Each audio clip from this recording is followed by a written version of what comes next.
my mother's family, Yeah. Max Gultfush, Gultfush, Mm. and his wife, Rachel Appleton, arrived in Glasgow, coming through Ireland, where they were married. They came from the Polish-Russian border. My mother never ever told me where they actually came from, always just said the Polish-Russian border. They came to Glasgow. They, over the years, their name changed to Goldfush, Fush, and then Goldfish they were known as. His name became anglicised to Max. He was not able to write English when he came to New Zealand, to Glasgow. They had a large family, 4 or 5 boys and the same girls. Do you want their names? Oh, if you've got them, yeah. Well, Yeah. I think there was Moses, Harry, Mendel, Simon,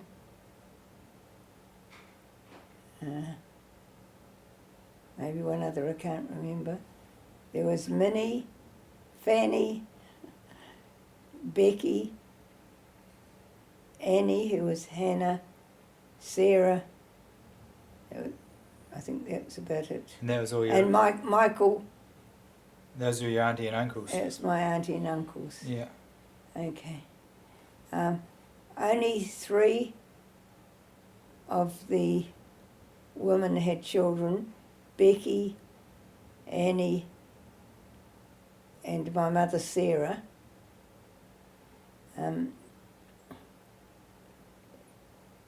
Becky's husband did quite well, and one of their sons, Isidore, became a dentist.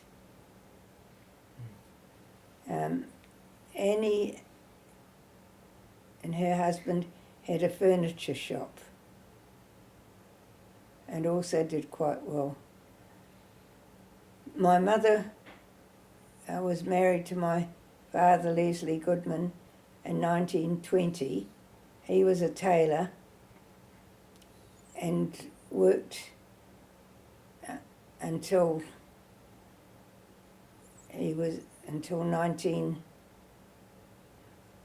27 full time, and then only a half a day for the next 10 years, as there was a worldwide depression.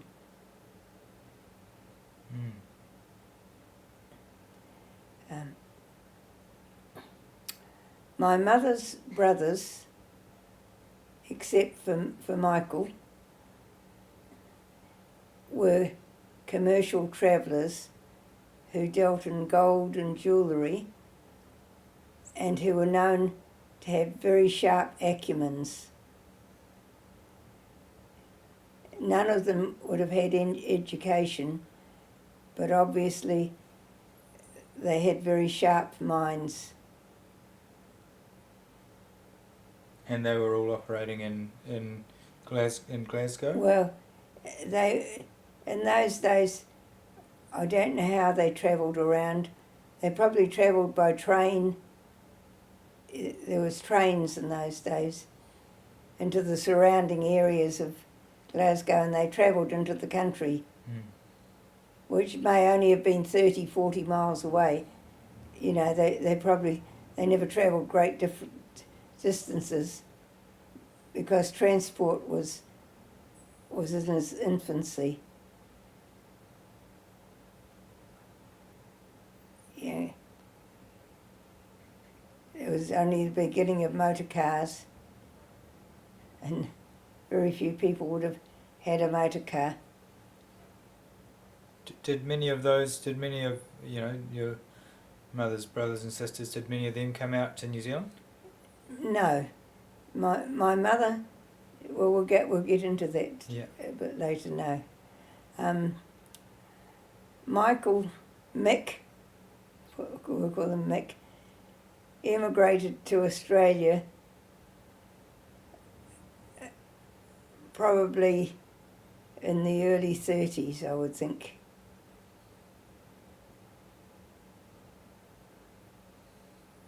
All the rest stayed in Glasgow, except my mother, who came to New Zealand in November 1936 to Auckland to live.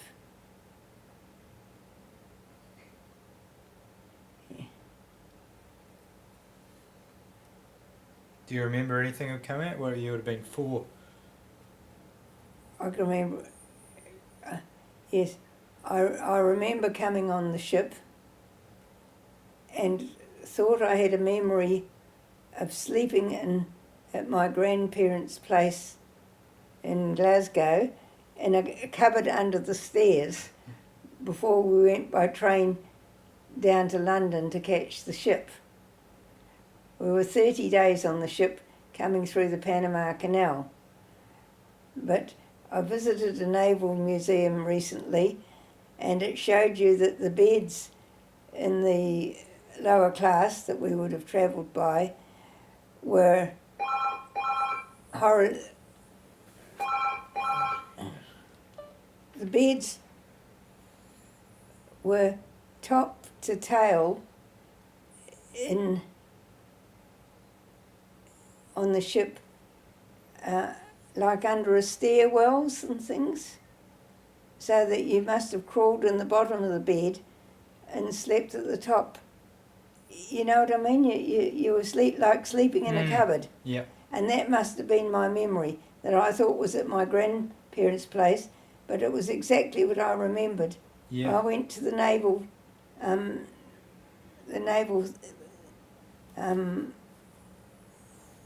place down on the waterfront recently, and it showed you ships, you know, that came before the war.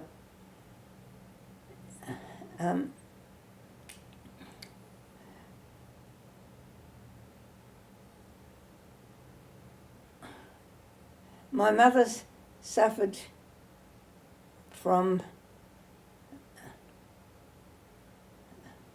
My mother took epileptic seizures. She always said that a big clock hit her on the head, but we did not know whether to believe her or not. She had a cluster of veins behind her neck, which were removed after the Second World War, and whether this contributed to it, I don't know. But I'll talk more about that later. My father's family, the Goodmans, also came around the 1880s from Vilna and Riga in Russia. They were married there and had their first child, Louis, there, came to London, and Jean was born. Then they came to Glasgow, where the rest of the family were born. A family of about 8 or 9 children, whose names have got on I didn't go into their names. Recently, I tried to find where my grandfather was, what their name was before it was Goodman, but could not find this at all. Had great difficulty finding where he was buried. A man from Glasgow eventually found it, and he wasn't buried under his name Hyman.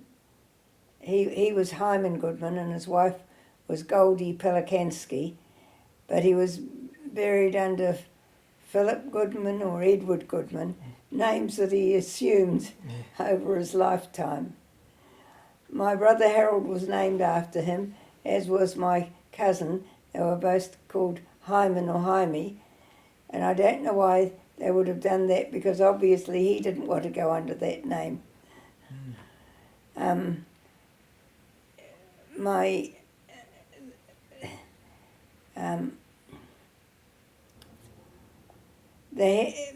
my father had another brother called Simon, who died at the age of 26 from heart trouble, and he never spoke of him. I did not know anything that he ever existed until this man in Glasgow, Sydney Goodman, found his death certificate. The people who came to Glasgow didn't want to remember where they came from in Europe. The life was so bad in Europe, they just wanted to put it behind them. They'd come to a better life, and they didn't want to talk about it, apart from to say, well, this is where I came from. They just didn't want to talk about it. Never. They all came when they were in their early 20s, but they just did not, they wanted to forget it. As did many of the Holocaust survivors. And you can't blame them for that, can you? No, not at all. Not at all. I think my father's father, Hyman, was a cabinet maker, but he must have made a living for his family.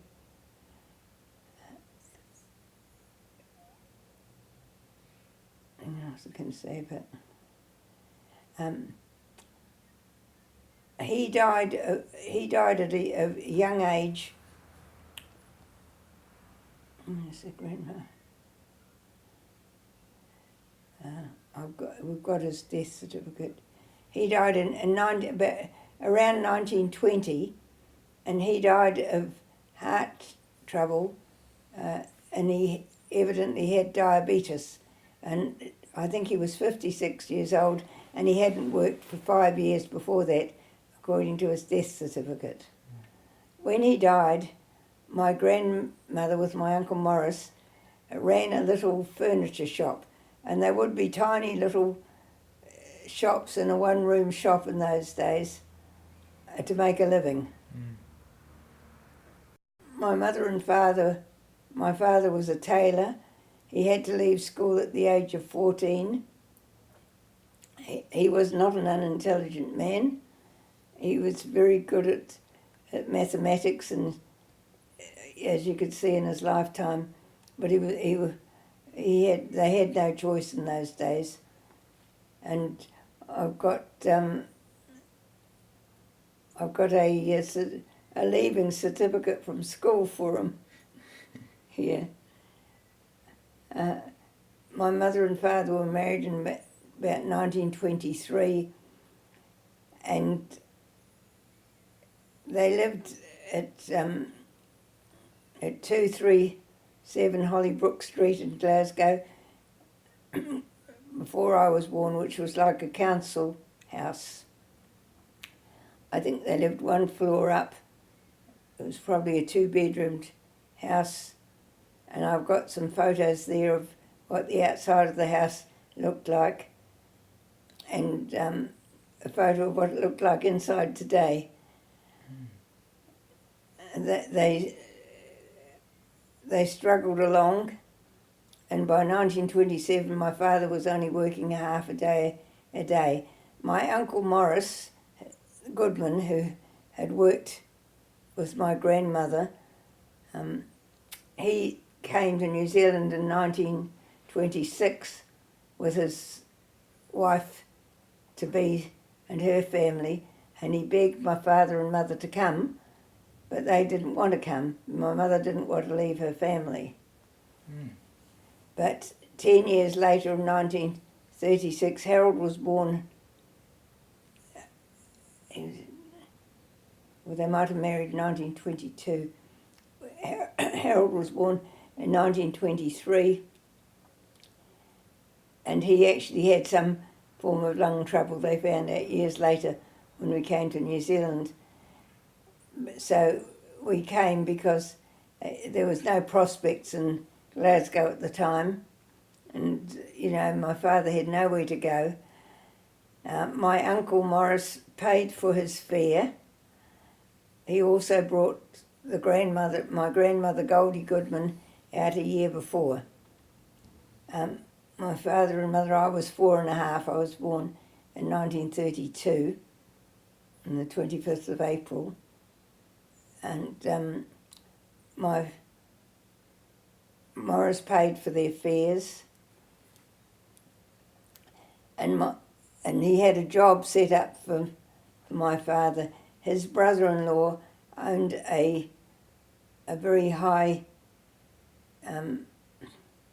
class tailoring business in Auckland in High Street called Preston and Maurice, and they had a tailoring workroom upstairs with about 40 workers, and my father went in there as the manager.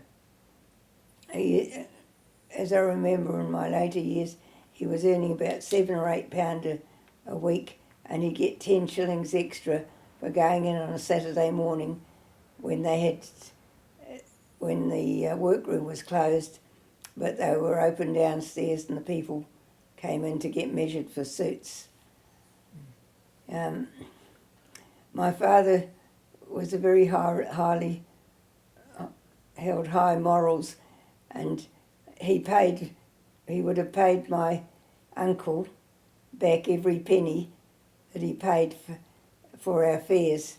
My uncle had a furniture shop in Simon Street with people called Rifkin, the Oak Furnishing Company, which has been demolished now. It's where the motorway starts in Simon Street. So was that Morris that had both the tailoring place and the furniture? Was it? No, his brother-in-law had the town. Okay, yeah. Morris, we rented a house at 21 Croydon Road in Mount Eden, and Morris would have paid for the furniture for us. Again, my father would have paid him back.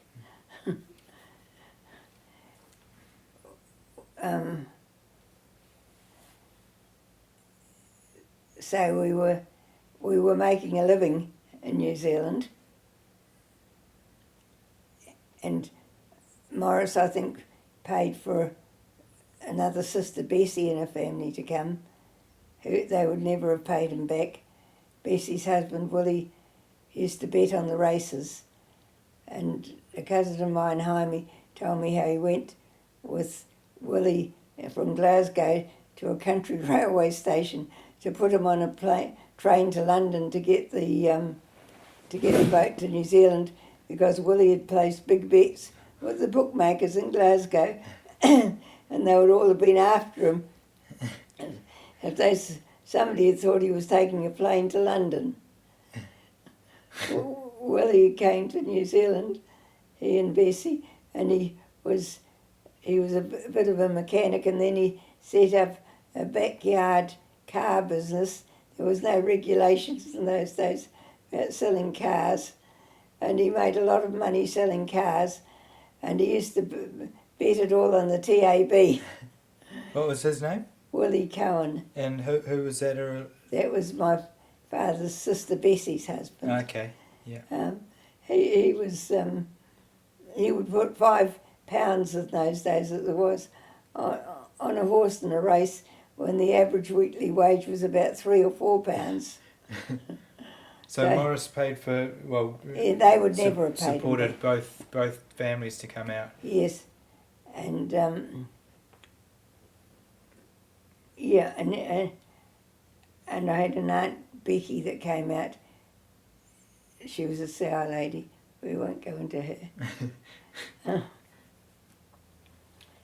So, and another sister, Sadie, she went from Glasgow to America and married this chap, and was married for about 40 or 50 years, 40 years, say. He died, and she went to live in Hollywood, and she married 3 or 4 times for very short periods Mm. after that, and but she made money babysitting the film stars' children, Oh wow. and that enabled her to travel to New Zealand to see them.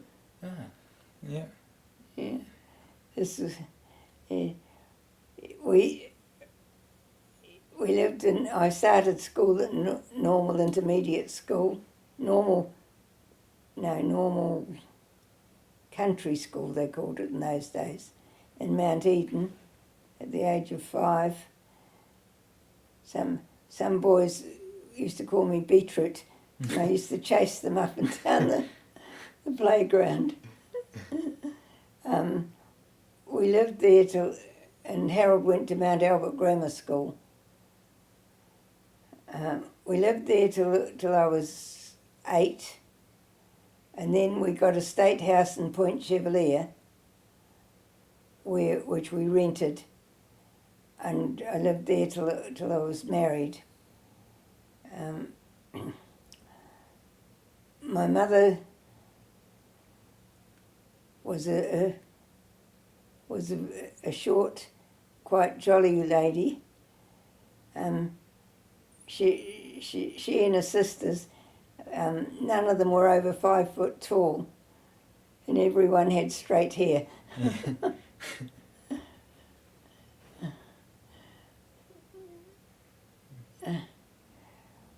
We lead a comfortable enough life, living at Point Chevalier, and that no luxuries, my father never drove a car in his life. Harold started to do accounting at night, and he worked for the state advances, the government, through the day. Then he was conscripted to the army in 1941, and he was at the army barracks at Onehunga. He was discharged with flat feet. Harold. Yeah. Yeah. He did. How old would have he been at the outbreak of the war? When was he born? 23. Okay. When he was 18 in 19, he might have got to 1942, Yeah. 43. He was a quartermaster in the camp. Yeah. That was what he did. He was a quartermaster. What does a quartermaster do? He gets all the supplies and all the Okay. food, the yeah. uniform, Yeah. all the uniforms and. And he couldn't all do that the- because he had flat feet. No, but he couldn't be posted overseas. Oh, okay. You know, they all went overseas. Yeah. And that because he had flat feet and he couldn't march Yeah. in those days. Well, then you were out, and he got discharged from the army just before the end of the war. He did passed a couple of accounting papers while he was in the army, and he completed his accounting degree after the war. And he worked for British typewriters firm, and then he started out on his own as a public accountant. He started with 3 accounts to give him a basic living, one from the Auckland, 3 from Jewish organisations, the Auckland Hebrew Congregation, the Auckland Chevra Kadisha, and the Zionist Society. And between the 3 of them, he was getting £12 a week, which gave him a basis to pay his rent.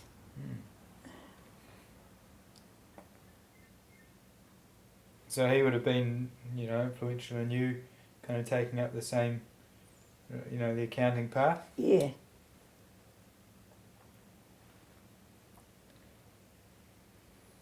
Because he was 10 years older than you, was he? 8 and a half. 8 and a half. Harold was a very intelligent man who had what sort of mind would you say Kevin's got? He's a very logical mind.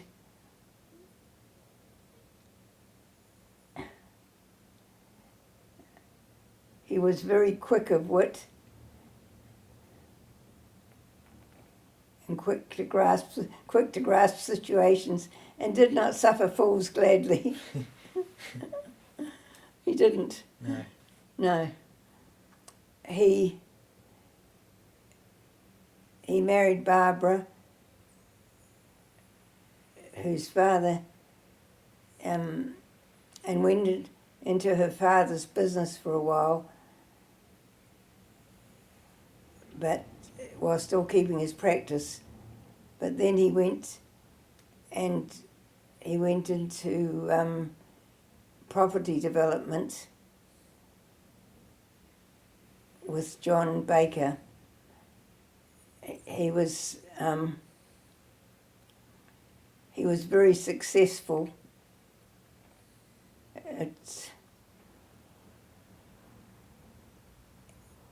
And in later years was appointed liquidator of a firm called Equity Corp, which had had a huge collapse in Auckland, and he was appointed by the court. He was in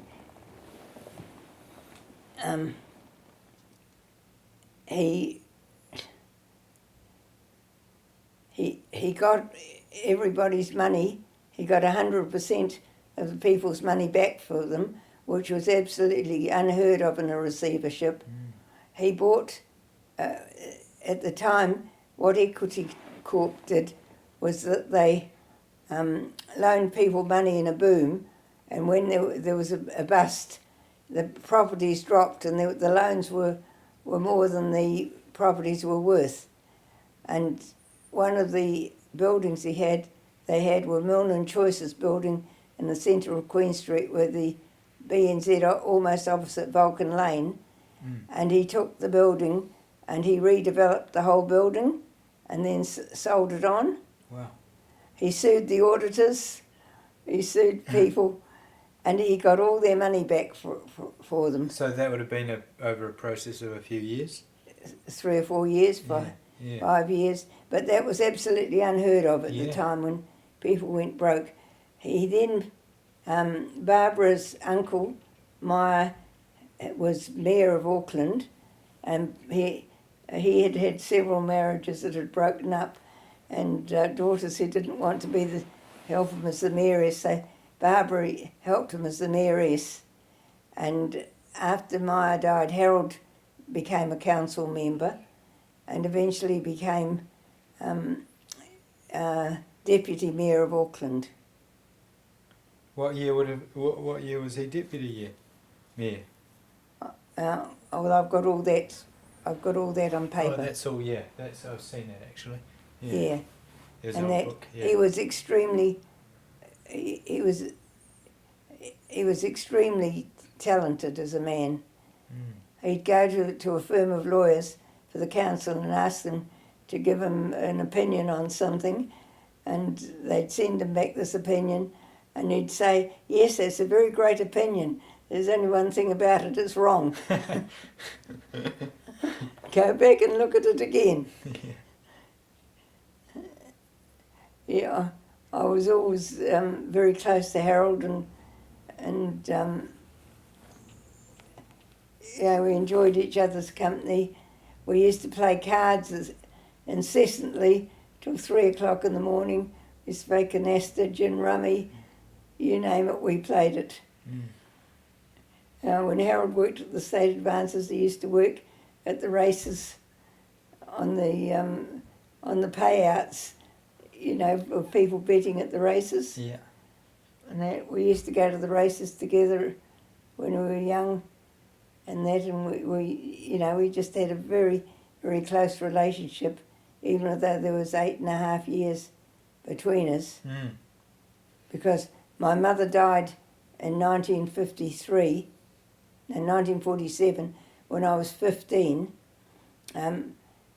After the war in 1945, some doctor said he could fix her epileptic fits by an operation, and he operated, and he took away this cluster of veins at the back of her neck, which evidently people can have a cluster of veins anywhere, and that can kill you at any time. And I don't know what he did to her brain, but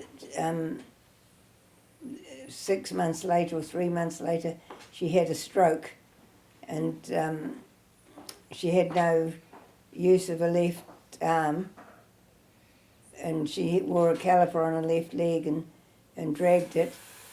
And in 1947, she had another stroke, where I found her on the bathroom floor.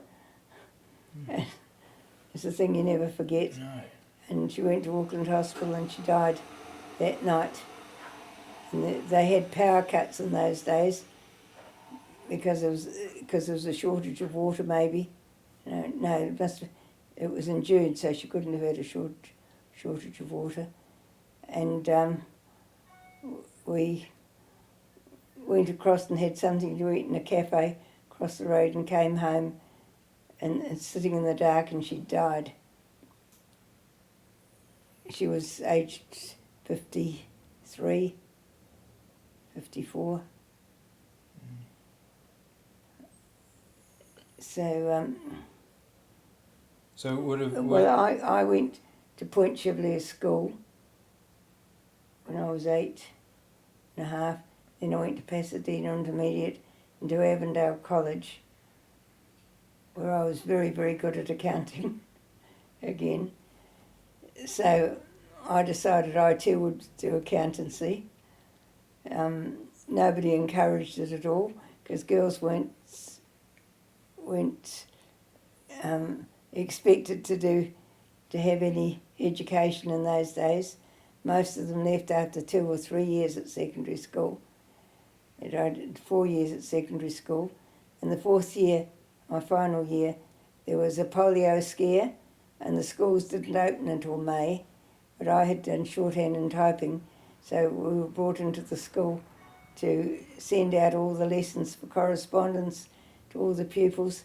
We typed them all out on stencils and then we ran them off by hand on a Gestetner, which was a machine that you rolled the stencil round and round and it printed them off. So I passed my university entrance that year. Couldn't do bookkeeping, as it was called then, because it wasn't the subject that you could do. You just had to do 3 subjects. And then I left school, got a job in an accountant's office and did all this accounting at night. I was so good at accounting at school, I'd done it to the end of the 3rd year school certificate, that I didn't bother to study accounting stage 1 the first year. I just sat it from what I knew. I did very well too. Anyway, I continued to work for accountants.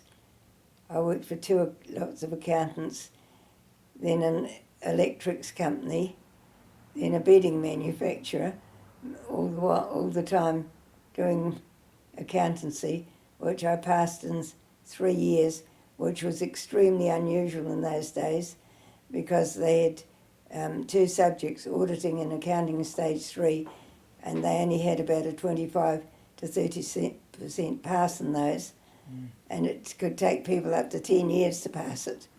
So at the age of 19 and a half, I was an accountant. And so you were doing the study after hours? Yes, at night. Yeah. And then going home. And my father, brother and I lived on our own. And where did you get the materials to study from? Where was it through? No, I went to the Auckland Technical Institute at night. Okay. Where the classes were smaller than if you'd gone to Auckland University. Yeah. And there wouldn't have been many women there at all, would there? No woman at all as I went through. Not one. And what about in the times, the years before, the years after? I went to a reunion later on of the Accountant Society with women, and there was 10 women in all the years before me that were there. Wow. 10 of us, 8 or 10 of us. And I've got a photograph of that.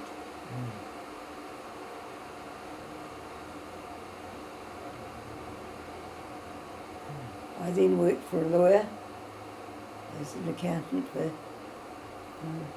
about 4 years, and then I went to work with Harold in his public accountancy business.